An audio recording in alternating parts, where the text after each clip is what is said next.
뉴스데이 신문 이야기 백브리핑 시작합니다.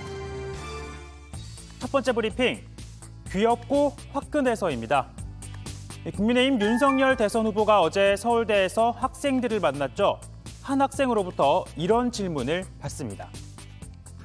경선에서 홍준표 후보가 좀 더 20대한테 인기가 많았는데 그 이유를 혹시 어떻게 보시나요? 그 이유 뭘까요? 윤 후보 솔직히 아직까지 잘 모르겠다고 했는데요. 그러면서도 토론할 때 보여준 모습들을 그 이유로 꼽았습니다. 우리 홍준표 선배한테 좀 죄송한 말씀일 수도 있겠는데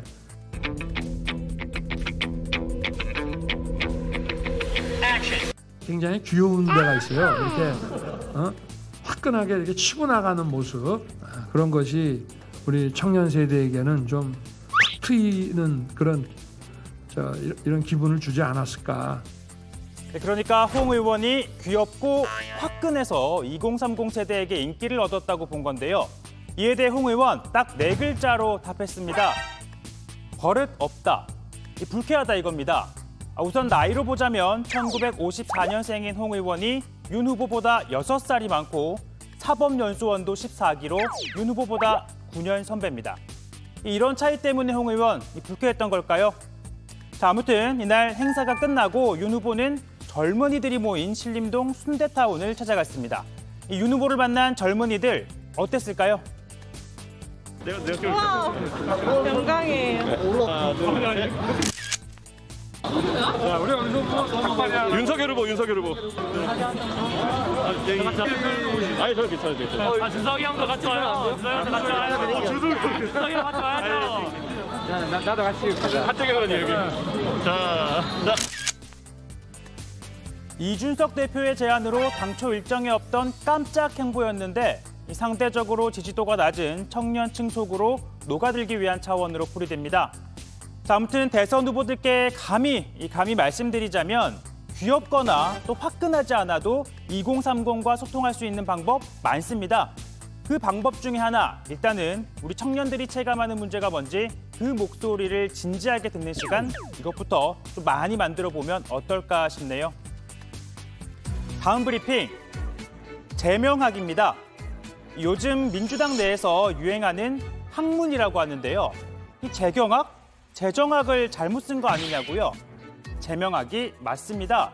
일단 마침 오늘 송영길 대표도 당직자들과 함께 이 공부를 한다며 이 소셜미디어 라이브 방송을 했습니다. 사랑하면 알게 되고 알게 되면 보이나니 그때 보이는 것은 이전과 다를 것이다. 아는 만큼 보입니다. 이재명 후보를 공부하자 그랬습니다. 그렇습니다. 이 민주당 이재명 대선 후보를 공부하자는 겁니다. 교재는요, 이 후보의 자서전부터 평전까지 다양한데요. 민주당 의원들은 장소와 시간을 불문하고 이재명을 공부하고 있다라고 알려왔습니다. 가장 앞장서서 공부 중인 송영길 대표는 이렇게 당 대표실에서 또 KTX 안에서 이 후보의 책을 이렇게 쌓아두고 읽고 있네요. 그리고 지난 경선 당시 이낙연 캠프 대변인이었던 허영 의원도 이 지역구인 춘천으로 가는 차 안에서 읽고 있다며 감상평과 인증샷을 남겼습니다. 오늘 또 이 후보가 찾은 목포가 지역구인 김원희 의원도 구체적으로 올렸는데요. 이 여배우 스캔들과 형수 욕의 진실을 제대로 알게 됐다며 일독을 권했습니다. 뿐만 아니라 이재명 후보가 찜찜해서 선뜻 마음이 가지 않는 분들께 추천한다는 의원도 있는데요.